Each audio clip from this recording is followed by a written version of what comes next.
All right, what's going on? Is every other bar again. I'm not going to spend too long on this. Cassidy had a couple of interviews with the Angry Fan Radio. Really one interview that was just kind of split into two. He touched on the Summer Impact Reloaded, which we'll get into that in a second here. Hold on, before we really get into it, subscribe, be a subscriber, maybe even comment.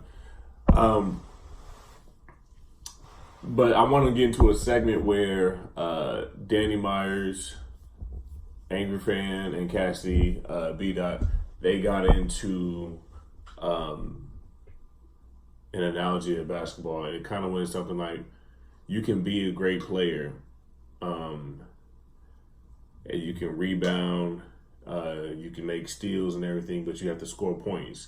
And the analogy was scoring points is rapping, right? So you have to be able to rap at the end of the day. It's not, that's what it's about.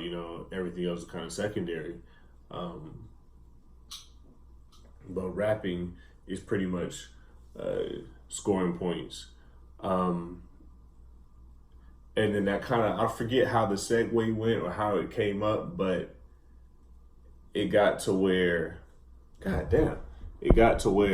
Rum Nitty, he was pretty much saying Rum Nitty was one dimensional and can only punch. And then he was going into how, he punches back to back and makes, all these mistakes, blah, blah, blah. Cassie also said that he was better than him when he was a teenager, right? So, Rum Nitty's basic, he's trash. I don't know why people are suggesting that he would that he would even battle me. It's the wild things that he says right there that gets these views and it gets people talking about it because it just says, crazy outlandish things like that. We all know Rum Nitty is probably the best puncher of all time. And that's good enough. To me, when people make that analogy of scoring, that's just landing a bar to me. It doesn't have to necessarily be a punch. It doesn't necessarily have to be an angle. It's just,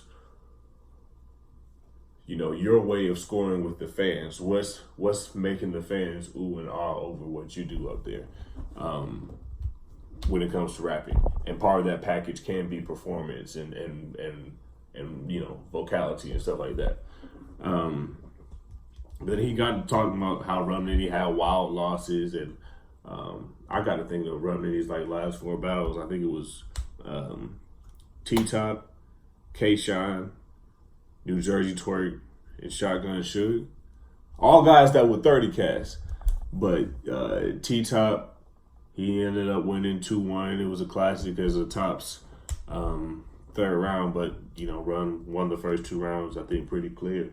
You might even be able to argue the first round. That's a whole different subject to me. He lost to K-Shine, was really about to win, but he choked a little bit in the third round. He beat New Jersey Twerk, and he beat Shotgun Suge. So, and that's another thing I wanted to get into. Cassie also started talking about how he had this long track record, and he said he's like 5,003, whatever. But I can't imagine him battle rapping any of those last four guys with the talent level like that, at all. I don't see it happening at all ever. So, except for Goods. Goods might have been his best battle rap opponent really ever. You know what I mean? Just to be honest with you, I don't know. I know people are like, he's doing, this and that for hip hop, and not hip hop, but for the battle rap community. He's getting and jumping and getting and pop or whatever. But I just don't know how long it's gonna last. I feel like after October 6th, and he goes up there and he feels like he doesn't necessarily need to appeal to the crowd. That was another thing he said. He said that he asked a weird question, and I'm actually gonna steal a quote that I've heard from Vada Fly, and I forgot where he quoted it, but it was from that blog. It said, A wise man learns more from a dumb question than a fool learns from a wise answer. So when Cass asked, you know, who is the crowd? I mean, it's clearly the people in front of you. But, you know, that's exactly the reason I think that he's going to lose. He doesn't really know the crowd, like, at all. It was a Parrot against the Goods battle. He wasn't trying to appeal to them at all. He was looking at Goods. He was disconnecting with the crowd. Listen, and when I say this, it's because I was actually in the building. Like, I actually had a ticket, actually in Atlanta, like in the section, like looking. I was there live. So when I hear him say things like, "Oh, it was just the Avengers in the front booing," if you were there, and that's why if you were on the internet, 99% of people winning, blah blah blah. It's fraudulent to me. It's fake because I was there. I was there in the front listening to the first 2 rounds, and then I went to the back. In the 3rd round, it was the same thing. Like, people were booing. And if they weren't booing, they were leaving during this round because it was that bad. I was there, like, watching them. I was with them. I was trying to beat traffic, too. I didn't want to see Cass's last round. I had seen enough. I don't know. How long do you guys think this is going to last? What do you think? Do you think that anybody should respond? I'm seeing less responses from battle rappers now in regards to Cassidy, except for like Tay Rocks. I think people know. I think it's obvious, and I think this trick is coming to a close. And if it's not, it's fun for me. I'll blog about it. I have no problem with that. But I mean, it's blatant fraudulence. It's fake, and it has me wondering.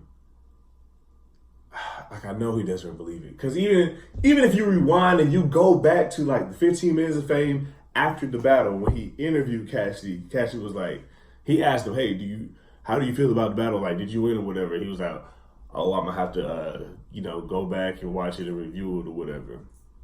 He asked the same thing to Goods. Goods said, "Yeah, I 30 them." It's clear to me. I think this is a money grab. I think once he's done with this battle, October 6th, we're not going to hear from Cassidy for a long time. I didn't think I was going to hear from him after the Goods one, but until this battle was announced, now we hear about it. But I don't anticipate hearing from Cassidy for a long extended period of time after this. I think he's going to get disrespected. It's going to get embarrassing. It's going to get uncomfortable for him. He's gonna realize this is something he don't want to be doing. Damn, he also said he take better kids. He take better care of his kids than all these battle rappers too. I don't know. All right. So tell me what you think. Who else do you guys think is gonna be on the rest of the card? I think DNA is gonna be on there. I'm sure Geechee Gotti and New Jersey Twork are going to be on there too. But let me know what you guys think. Yeah.